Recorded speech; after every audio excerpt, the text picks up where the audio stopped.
Hey, Pastor Josh here. We're reading Genesis chapter 38, verses 20 through 30. We have come to the conclusion of this Judah and Tamar story.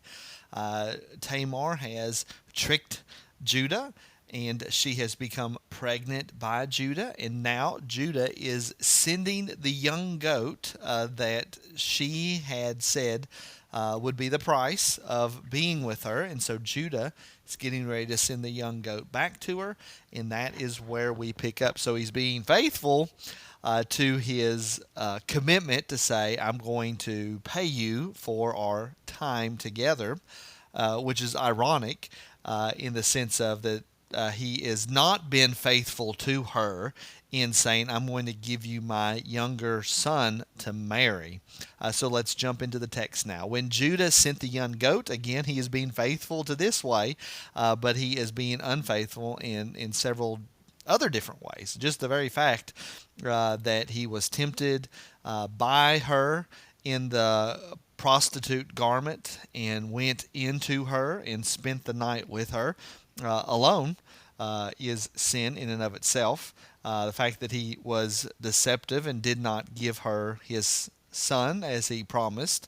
But here he's sending the young goat. He is being faithful and going, uh, spending extra effort to make sure that this payment is made. So he sends it by his friend the Dulamite. Remember, Ahira is kind of this little character in the background that is always around Judah when he's not doing he's not doing the right thing.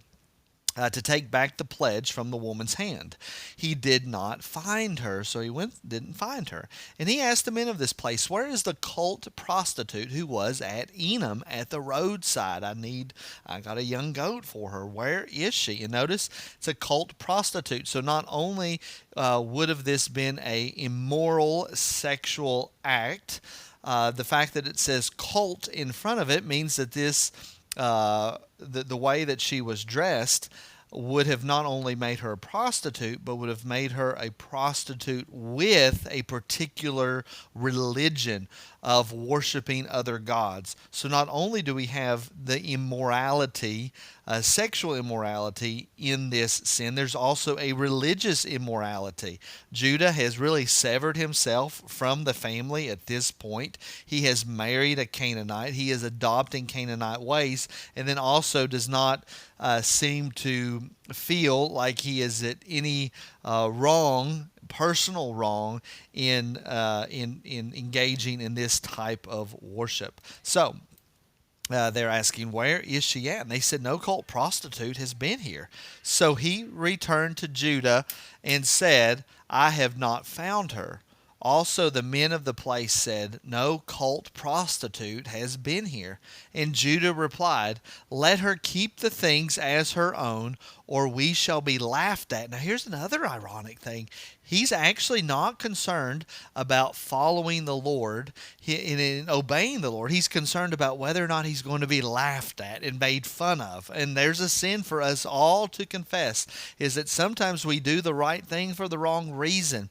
We do correct actions, we take right actions so that we won't be laughed at, and that is awful. And so he says, you see, I sent this young goat and you did not find her. In the midst of all these immoral things that he has done wrong, he is still trying to justify himself by saying, I sent the young goat, I'm being faithful to what I did, she wasn't there. We're scot-free at this point. But about 3 months later, Judah was told, Tamar, your daughter-in-law, has been immoral. Well, Judah's been the one that's been immoral with her.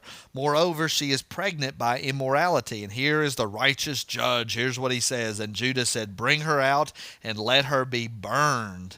He's saying she needs to be punished for this immorality. Oh, but he's the one that made this happen. And she was being brought out, and she sent word to her father-in-law, by the man to whom these belong, I am pregnant. And she said, please identify whose these are, and the signet, and the cord, and the staff. Then Judah identified them and said, she is more righteous than I, since I did not give her to my son Shelah. So here you see again, he has now realized, okay, he is even slain in his heart, in his spirit. She is more righteous than I. Here I am saying she needs to be burned, but I'm the one that actually committed this immoral act. I didn't give her my son.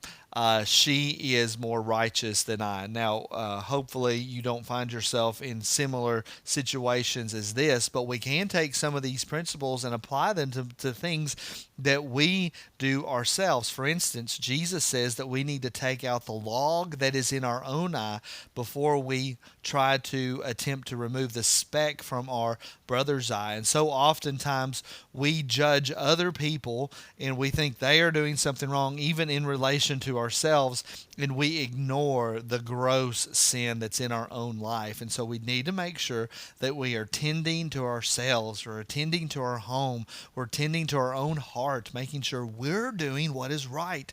The hardest person to control is yourself. Is the hardest person. You do not like to listen to yourself, especially when you're trying to get yourself to do the right thing. And so we need to always keep that in mind. And he did not know her again. So this was the only time that they had intercourse. So when the time of her labor came, there were twins in her womb. And when she was in labor, one put out a hand, and the midwife took and tied a scarlet thread on his hand, saying, "This one came out first. We want to make sure which one is which. Since there's twins in here, we're going to tie it, make sure." And here we have another Jacob and Esau story. Similar story. But as he drew back his hand, behold, his brother came out. Oh, so actually the one that got the scarlet thread tied around his hand, he wasn't the one that came out first, the other one. And the midwife said, "What a breach you have made for yourself." Therefore his name was called Perez. That's what Perez means, is breach, or kind of a separation or division. And so Perez was the firstborn, and he was called Perez. Afterward, his brother came out with the scarlet thread on his hand, and his name was called Zerah. And Perez, guess what? That is where the promised Messiah comes from. That is where the promised King of Jerusalem will come from. King David will come from Perez. This is the holy seed that God is protecting, because remember, God told Eve when they went out of the garden, he said that the seed from you, the seed from the woman, will crush the head of the serpent. And so here it is, this holy seed being preserved, being taken care of, even though there's all kinds of immorality even that happens. God overcomes all of it with his grace and his presence. I hope that has been a blessing and a help to you, and I'll see you in the next video.